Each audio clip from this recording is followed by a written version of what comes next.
Mi propio hermano me robó el negocio y me dejó en la calle por una herencia.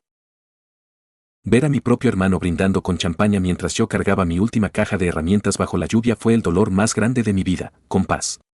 Soy Adrián y durante 20 años me partí el lomo junto a mi padre, don Sergio, para levantar aceros y cocinas del Bajío. Empezamos en un garaje techado con láminas y terminamos siendo los principales proveedores de las cadenas de hoteles más grandes del país.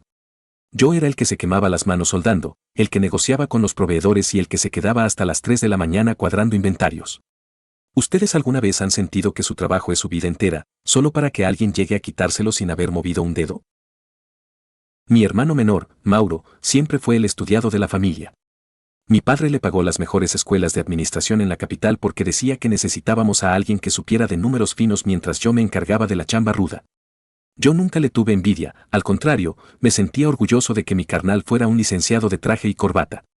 Le compramos su primer departamento y le dábamos una mensualidad que ya quisiera cualquier gerente. Pero la neta es que el dinero fácil atrofia el corazón y Mauro solo estaba esperando el momento en que mi viejo cerrara los ojos para darnos el zarpazo final. ¿Creen que el estudio le da derecho a alguien de pisotear el esfuerzo físico de los demás? Cuando mi padre enfermó de cáncer el año pasado, Mauro regresó al pueblo con una cara de preocupación que ahora sé que era pura actuación. Se instaló en la oficina central con el pretexto de aligerarme la carga para que yo pudiera estar con mi jefe en sus últimos días. Me traía papeles y más papeles para firmar, diciendo que eran trámites del Seguro Social, pagos de nómina y renovaciones de contratos con el gobierno. Confié ciegamente en él porque era mi hermano, mi sangre, el hombre al que yo mismo le enseñé a manejar cuando era niño. ¿Ustedes se detendrían a leer cada letra chiquita de un contrato si su propio hermano se los entrega llorando por la salud de su padre? Apenas enterramos a don Sergio, Mauro cambió por completo.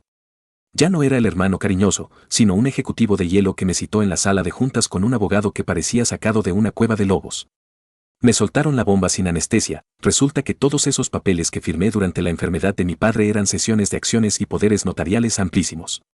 Mauro se había convertido en el dueño del 90% de la empresa y yo había quedado relegado a un puesto de supervisor de planta con un sueldo de miseria. ¿Cómo reaccionarían si descubren que el hombre que durmió en la misma habitación que ustedes los traicionó mientras lloraban la muerte de su padre? Me puse como loco, le grité que él no sabía ni cómo prender una cortadora de plasma, que la empresa era mía por derecho de sudor y esfuerzo. Él solo se burló, se acomodó el nudo de la corbata y me dijo que la fuerza bruta ya no era necesaria en el mundo de los negocios modernos. Me dio una semana para aceptar mi nuevo puesto o renunciar sin liquidación. Pero Mauro no contaba con que Patricia, su esposa, era todavía más ambiciosa que él. Ella fue la que dio la orden de que me quitaran las llaves de la bodega ese mismo día. ¿Es posible que una persona sea tan rastrera de dejar a su propio hermano en la calle sabiendo que tiene una familia que mantener? Me vi en la banqueta, con mi caja de herramientas y mi dignidad por los suelos, viendo cómo los empleados que yo mismo capacité bajaban la mirada por orden de Mauro. Pasé 3 semanas viviendo de mis ahorros en un cuarto rentado, masticando mi coraje y planeando cómo recuperar el legado de mi padre. Pero la ambición de Mauro fue su propia tumba. Él pensó que con tener las escrituras y las máquinas ya tenía el éxito asegurado, pero se le olvidó un detalle fundamental que solo los que andamos en el taller conocemos de memoria. ¿Ustedes creen que la inteligencia de oficina puede vencer a la experiencia de 20 años en el campo de batalla? Resulta que nosotros fabricamos cocinas industriales bajo un diseño patentado de bajo consumo energético que yo mismo inventé y registré hace 5 años. Ese registro está a mi nombre personal, no a nombre de la empresa, porque mi padre siempre quiso que yo tuviera algo que fuera exclusivamente mío. Mauro, en su arrogancia, empezó a aceptar contratos millonarios con hoteles de Cancún prometiendo esa tecnología. Lo que no sabía es que, legalmente, si él fabricaba una sola cocina con ese diseño, yo podía demandarlo por robo de propiedad intelectual y meterlo a la cárcel. ¿Ustedes usarían esa carta para negociar o simplemente para hundir al traidor sin piedad? Decidí esperar al momento de mayor tensión. Dejé que Mauro gastara todo el capital de la empresa en comprar material de acero inoxidable y que contratara a más personal.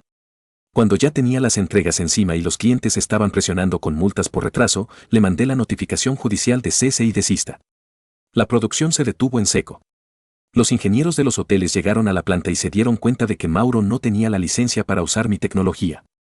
El negocio se le empezó a caer a pedazos en menos de 72 horas. ¿Creen que fui muy cruel al dejar que se endeudara hasta el cuello antes de darle el golpe final? Mauro me llamó hecho una fiera, gritándome que por mi culpa iba a perder todo y que nuestra madre se iba a morir de la vergüenza. Le dije que nuestra madre ya estaba avergonzada desde que él me robó el trabajo de 20 años. Mi hermano llegó a mi cuartito rentado, de rodillas y llorando, pidiéndome que le firmara la licencia para salvar su pellejo de la quiebra y de las demandas de los hoteles. Me ofreció el oro y el moro, pero yo solo recordé la tarde que me dejó bajo la lluvia con mis herramientas. ¿Ustedes perdonarían a un hermano que intentó dejarlos en la ruina total por pura ambición personal? Le puse una condición innegociable: para que yo firmara esa licencia, él tenía que devolverme la empresa completa, renunciar a su parte de la herencia de mi padre y salir del estado para siempre. Patricia, su esposa, lo dejó en cuanto vio que el dinero se había esfumado, llevándose lo poco que quedaba en las cuentas personales. Mauro no tuvo más remedio que aceptar. Firmó la devolución de aceros y cocinas del Bajío y se fue con la cola entre las patas, sin un peso y con el odio de todos los trabajadores que lo vieron humillarme. ¿Hice bien en quitarle todo o debí ser mejor persona y dejarle una parte del negocio? Hoy, la empresa ha vuelto a ser lo que era antes. Los clientes regresaron porque saben que la calidad está en mis manos, no en un traje caro. Mauro vive ahora en la capital, trabajando de cobrador en una tienda de electrodomésticos, y no ha vuelto a dirigirnos la palabra ni a mí ni a nuestra madre.